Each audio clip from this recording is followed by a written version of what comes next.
My name is Alice Joubin.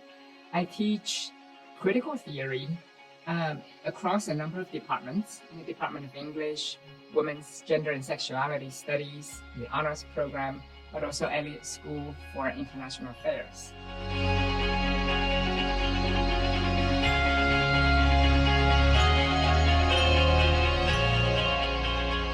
I use the free version of ChatGPT 3.5 due to accessibility. I've developed a set of specific instructions for the chatbot. I ask it to play the role of a college professor in helping students fine-tune their research questions. And as part of the assignment, I ask students to enter the instructions that I've perfected, and then to post their research question draft in order to receive feedback.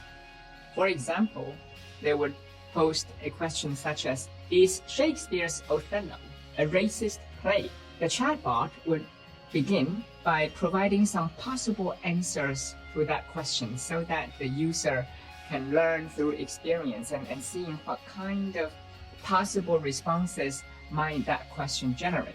The bot then follows up with alternative questions. For example, instead of, is it racist? We might explore questions such as, how have racial attitudes in the Renaissance era affect storytelling? And these questions are more thought-provocative, and they generate better discussions. Since students are using generative AI in many aspects of their life, I'm very motivated to model best practices and to show them what the tool is really about and the appropriate context to deploy this and the specific kinds of tasks that might be appropriate. That is my biggest motivation. Secondly, I'm motivated to integrate generative AI into my assignment design in terms of teaching critical AI literacy and critical questioning skills so that students can become more thoughtful, more intelligent users of new technologies.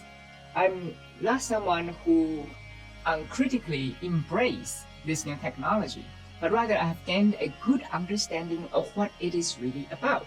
I believe that is important, even if we do not explicitly integrate AI into our teaching. We do need to come into the classroom with a minimum level of critical AI literacy in order to address this, because all of the students are already using it.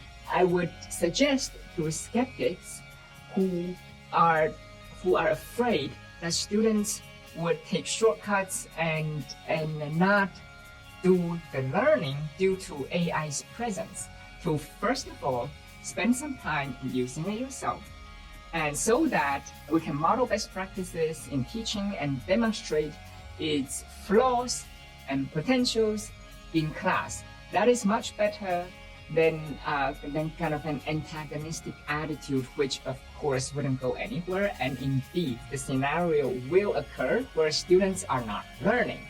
And I would say when that happens, it is partly on us. That's because if we refuse to engage with AI, students would go further down that rabbit hole of what they imagine to be shortcuts and so on. I focus on demonstrating how fun, how rewarding learning can be with and without AI. So AI is one of the many tools. So in other words, even though I deploy this, it doesn't dominate my class. It becomes clear. The message is that this is one of many tools, including future tools, to emerge.